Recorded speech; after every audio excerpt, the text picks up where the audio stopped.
오늘 우리에게 주신 하나님의 말씀 스바냐 3장 14절로 20절입니다. 스바냐서 3장 14절에서 20절. 제가 가진 성경책으로는 구약성서 1308페이지에 있습니다.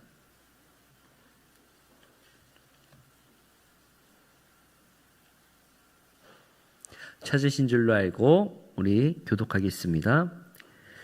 시온에 따라 노래할지어다. 이스라엘아 기쁘게 부를지어다. 예루살렘에 따라 진심으로 기뻐하며 즐거워할지어다.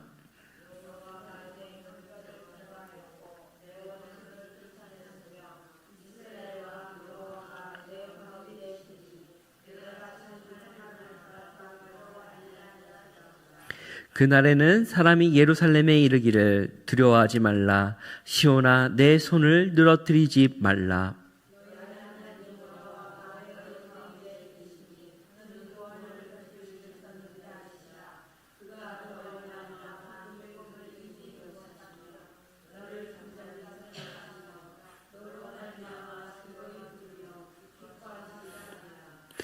내가 절기로 말미암아 근심하는 자들을 모으리니 그들은 내게 속한 자라.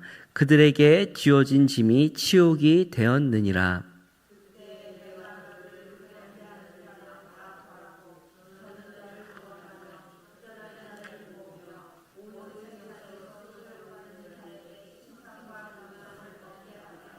함께 읽겠습니다. 내가 그때에 너희를 이끌고 그때에 너희를 모을지라. 내가 너희 목전에서 너희의 사로잡힘을 돌이킬 때에 너희에게 천하 만민 가운데서 명성과 칭찬을 얻게 하리라.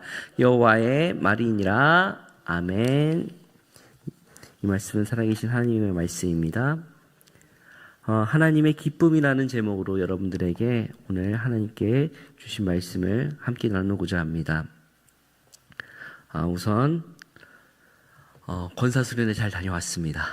기도해 주신 덕분에 우리 권사회가 다시금 하나 되어서 주여 이제는 우리가 기도하게 하소서라는 주제를 가지고 이제 우리 교회에서 어머니의 마음으로 또 권사의 직분을 감당하는 직분자의 마음으로 더욱더 기도하면서 감당하겠다고 우리 권사님들이 뜨겁게 기도하고 은혜로운 시간이었습니다. 성도 여러분들의 많은 관심과 기도 감사드립니다. 오늘 말씀은 시온의 딸이라는 말도 있지만은 하나님의 기쁨이라는 제목으로 여러분들에게 말씀을 전하고자 합니다. 현 시대가 재앙과 같은 시대다라고 말을 합니다. 특별히 우리나라에 지금 인구 소멸의 문제가 있으면서 나라의 인구가 이제 절벽의 상황으로 떨어졌다라고 말하지만 마땅히 해결책은 없어서 어떻게 해야 될지를 모릅니다. 정치인들은 여러 가지 공약을 이야기하고 있지만은 분명한 공약과 실천은 없는 상황입니다. 그러다 보니 세대 간의 갈등이 요즘 애들은 애를 안 낳아서 문제다. 나라가 망하게 생겼다라는 말이 있고 오히려 반대로 젊은 세대들은 우리가 애를 안 낳아서 나라가 망한 게 아니라 이미 나라가 망했기 때문에 우리가 애를 안 낳는 거다. 이런 말이 있기도 합니다.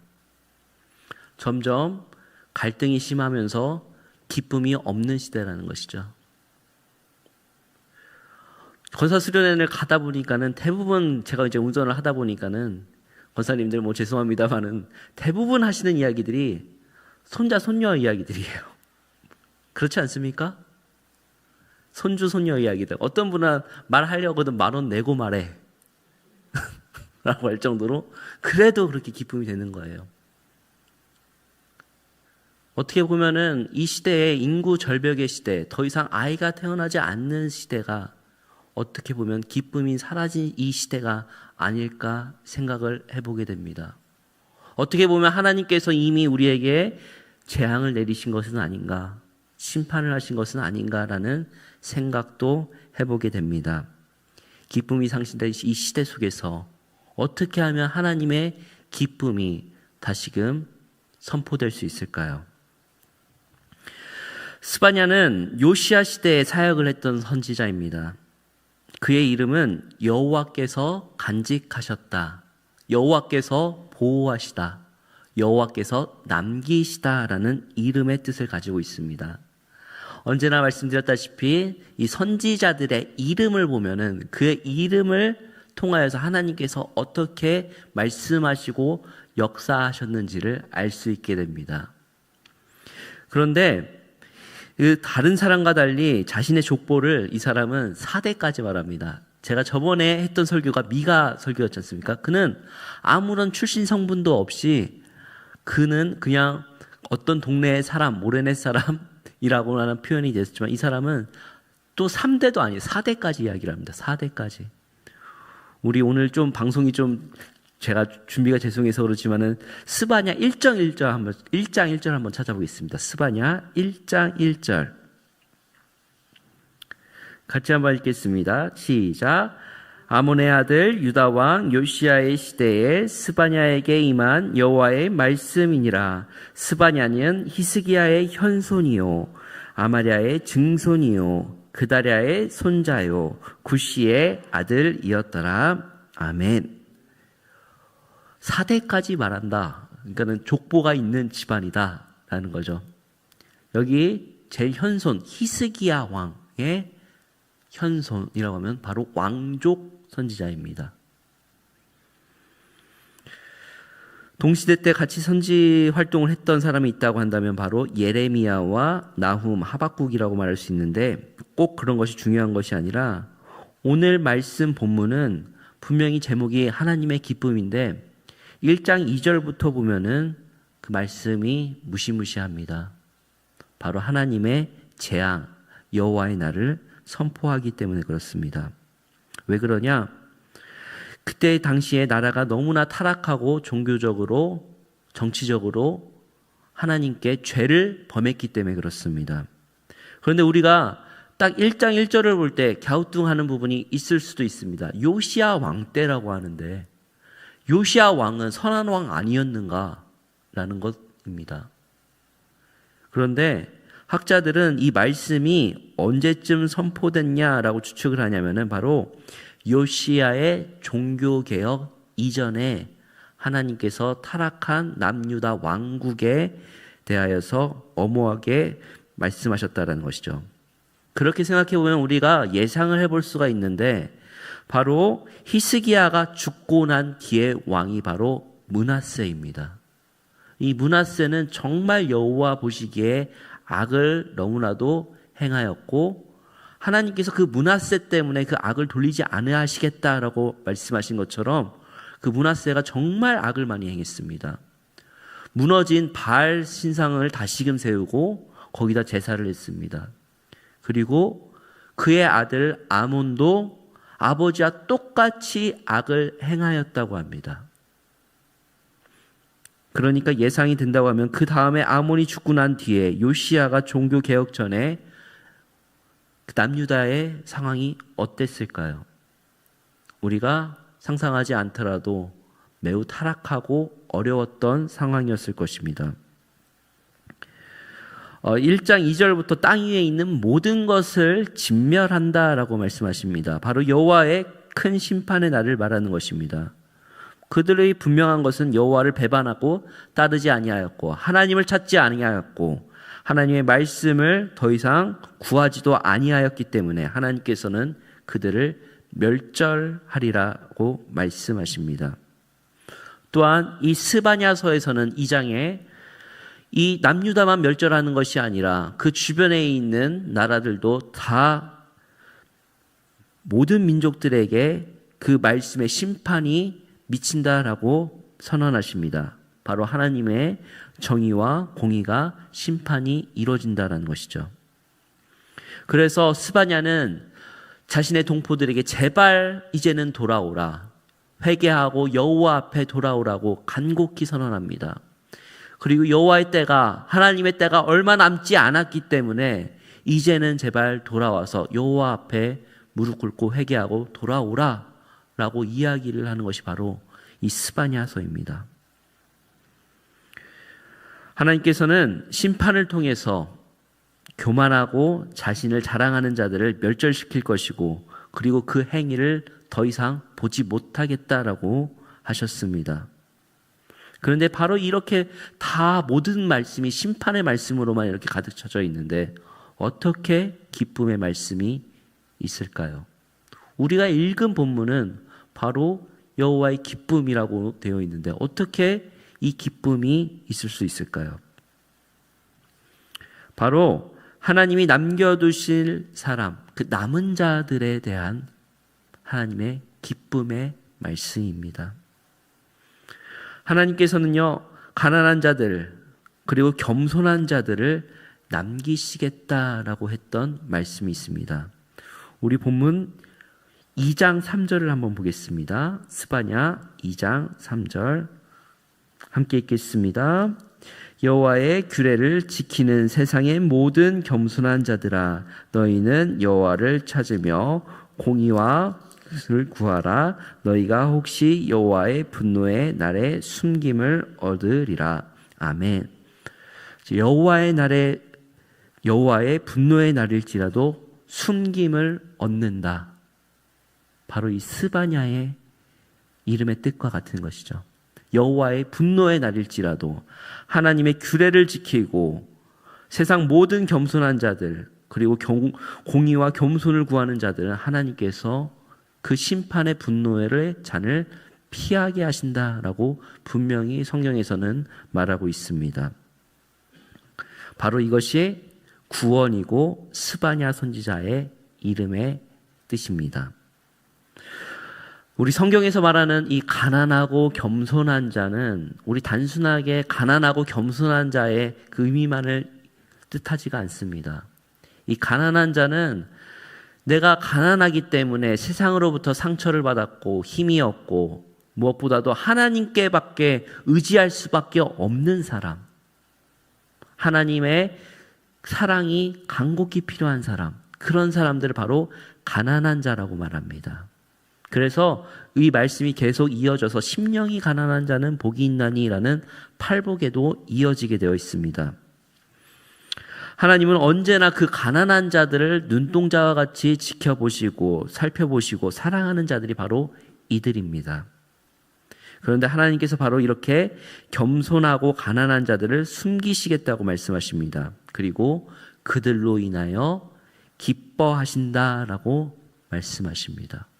하나님의 기쁨은 바로 이 남은 자들, 가난하지만 겸손한 자들, 하나님께밖에 의지할 수밖에 없는 자들, 바로 이 남은 자들을 말씀하시는 것이죠. 무엇보다도 하나님께서는 이 가난하고 겸손한 자들에게 용기를 주고 싶어 하십니다. 오늘 본문 말씀 16절입니다. 함께 읽겠습니다. 16절. 그날에 사람이 예루살렘에 이르기를 두려워하지 말라. 시온아 내 손을 늘어뜨리지 말라. 아멘. 예루살렘과 시온은 곧 바로 하나님의 백성을 이야기하는데 하나님께서 이제는 심판을 다 끝내시고 고통의 시간이 끝났으니까 이제는 희망의 때만 남았다 라고 하시는 것이죠. 그리고 바로 이 가난하고 겸손한 자들, 이 남은 자들을 통하여 다시금 새로운 역사를 쓰게 되실 것인데 하나님께서는 바로 이 손을 늘어뜨린 사람들을 보면서 매우 안타까워하십니다.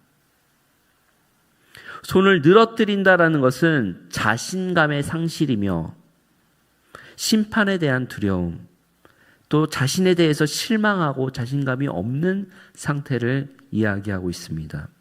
또한 누가 자신을 공격할까 봐 두려워하는 상태이기도 합니다. 바로 이런 자들이 하나님 눈에 띄었습니다. 손을 늘어뜨린 이스라엘 백성을 보면서 하나님께서 이들을 향하여 부모의 마음으로 바라보고 계십니다. 그리고 무수이은 이들의 아픔을 위로하시고 이 백성을 위로하려고 하십니다. 이들을 정말로 위로하는 방법이 무엇일까요? 내 자녀가 세상에서 정말로 정직하게 살아가고 겸손하고 바르게 살아가려고 했지만은 세상으로부터 상처를 받고 힘이 빠지고 팔이 늘어졌을 때 우리의 마음은 과연 어떻습니까? 아버지의 마음은 어떻습니까? 어머니의 마음은 어떻습니까? 분명히 내 자녀가 세상에서 정말 정직하고 하나님 말씀대로 살아가려고 했지만 세상으로부터 용기를 잃어버리고 자신감이 없고 어깨가 축 늘어진 상태를 본다면 그 부모의 마음이 어떻겠습니까? 바로 그 하나님의 마음이 이와 같다라는 것입니다. 하나님께서는 어떻게 말씀하십니까? 아이야, 내 기쁨이 너다. 용기를 내라. 내가 너 때문에 산다. 내 기쁨이 바로 너다. 그리고 이제는 내가 너의 방패가 될 것이다 라고 말씀하고 계십니다. 오늘 본문 17절입니다. 우리 한번 같이 한번 읽겠습니다. 너의 하나님 여호와가 너의 가운데에 계시니 그는 구원을 베푸실 전능자이시라. 그가 너로 말미암아 기쁨을 이기지 못하시며 너를 잠잠히 사랑하시며 너로 말미암아 즐거이 부르며 기뻐하시리라 하리라. 아멘. 하나님께서 이 아름다운 자녀들에게 내가 너를 통하여서 기쁨을 이기지 못하시는 분이시다라고 말하십니다. 바로 우리 안에 계시는 이 하나님께서는 겸손하게 하나님 앞에서 간절히 구하는 우리를 보시며 이 기쁨을 이기지 못한다라는 것이죠. 전 개인적으로 이 남은 자들, 하나님께서 사랑하시는, 기뻐하시는 이 남은 자들이 저는 개인적으로 요즘 말로 핵 자존심이라고 하는 핵존심, 하나님의 줄임말 써서 죄송합니다. 정말 필수적인 하나님의 마지막 보루, 자존심이라고 저는 생각합니다. 하나님의 말씀을 지키고 따르려는 자, 겸손한 자, 하나님을 의지할 수밖에 없는 자들, 그들이 바로 가난한 자들이요, 심령이 가난한 자요, 그리고 하나님 앞에 간구할 수밖에 없는 가난한 자들이라는 것입니다. 하나님께서는 그들을 보시면서 네가 나의 기쁨이다. 그리고 내가 너의 방패가 되리라. 그리고 내가 너를 통해서 기쁨을 표현하겠다라고 말씀하시는 것이죠. 하나님께서 왜 우리를 보고 기뻐하십니까? 우리의 자격이나 탁월한 부분이 있어서 그렇습니까? 안 그렇습니다. 우리의 이 겸손하고 하느님 앞에 엎드리는 우리의 그 모습을 기뻐하신다는 것입니다. 바로 예배하는 우리들을 기뻐하신다는 것이죠. 또한 하나님께서는 이 기쁨을 이기지 못하시는 것은 바로 하나님의 자녀들로 앞으로 펼쳐질 하나님의 아름다운 나라와 하나님의 세상을 알고 계시기 때문에 그렇습니다. 그리고 하나님의 자녀들로 얻을 하나님의 명성 때문입니다. 결국에 하나님을 영화롭게 하다라는 이 말씀인데 바로 오늘 본문 마지막 20절입니다. 함께 읽겠습니다. 내가 그때에 너희를 이끌고 그때에 너희를 모을지라. 내가 목전에서 너희를 사로잡힘을 돌이킬 때에 너희에게 전하 만민 가운데 명성과 칭찬을 얻게 하리라. 여호와의 말이니라. 아멘. 내 자녀가 세상으로부터 칭찬을 받을 때 내가 얼마나 내가 잘한 것보다 내 자녀로 인해서 그 기쁨이 더 큽니까? 아마 공감하실 거라 생각합니다.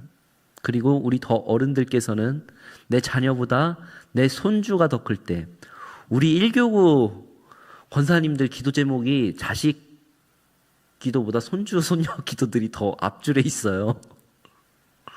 우리 누구누구 어떻게 되게 하옵소서, 어떻게 하옵소서. 그 손주와 손녀들의 그 기쁨, 이와 같지 않을까요? 하나님의 마음이. 하나님께서는 내 자녀로 인하여서, 하나님의 자녀로 인하여서 세상을 향하여서 만민의 명성과 칭찬을 얻게 한다. 그것이 바로 나의 기쁨이다 라고 말씀하고 계십니다. 말씀을 정리하고자 합니다. 기쁨이 사라진 이 시대라고 말할 때 기쁨이 상실한 이 시대 속에서 그럼에도 불구하고 저는 하나님의 남은 자들이 하나님을 예배하리라 믿습니다. 일신교회에 남은 자들이 있는 줄로 믿습니다. 그리하여서 하나님께서 우리의 예배를 기뻐 받으시고 하나님의 기쁨이 몸소리 치시면서 내가 너를 통하여서 나의 기쁨이 된다라고 외치실 줄을 믿습니다. 그리하여서 이 나라가 다시금 회복되어서 기쁨이 회복되는 나라, 소망이 없다고 말하는 이 시대 속에서 하나님께 말씀하신 이 기쁨이 회복되기를 원합니다. 그리하기 위해서 먼저 저는 언제나 말씀드리다시피 우리 가운데 기쁨이 넘쳐야 됩니다. 성도 여러분, 이제는 우리가 하나 되어서 기쁨을 회복하는 일신교회가 되길 소망합니다. 지난 이전의 모든 것은 다 잊어버리고 권사수련 때 말씀드렸습니다. 이제는 우리가 앞으로 갑시다. 한 마음, 한 뜻을 품고 비전을 품고 앞으로 우리 일신교회가 가야 될 그 목적성을 띠고 이제는 어머니의 마음으로서 기쁨을 회복합시다 라고 말입니다. 성도 여러분, 우리가 기쁨을 회복할 줄을 믿습니다. 하나님의 기쁨이 될 줄 믿습니다. 그리하여서 이 지역과 이 사회와 복음이 땅끝까지 이르러 증인이 되는 하나님의 기쁨 되는 주의 자녀가 되길 주의 이름으로 축복합니다. 우리 말씀을 생각하면서 함께 기도했으면 좋겠습니다. 첫 번째로 우리가 함께 기도할 것은 주여 우리가 다시금 기쁨을 회복하여 할 수 있도록 도와주시옵소서. 그리하여서 우리 교회가 다시금 하나 되어서 다시금 하나님의 뜻과 하나님의 마음을 품는 그런 아름다운 교회, 성령님의 교통하는 교회가 될 수 있게 해달라고 기도해 주시고, 두 번째로는 하나님의 나라가 더욱더 이 세상이 펼쳐질 수 있게 해달라고 나라와 민족을 위해서 함께 기도해 주시고, 그리고 무엇보다도 우리 자녀들이 다시금 하나님의 말씀으로 회복되게 해달라고, 하나님의 말씀을 따라가면서 살아가게 해달라고 우리 주여 3번 외치시면서 합심으로 기도하도록 하겠습니다. 주여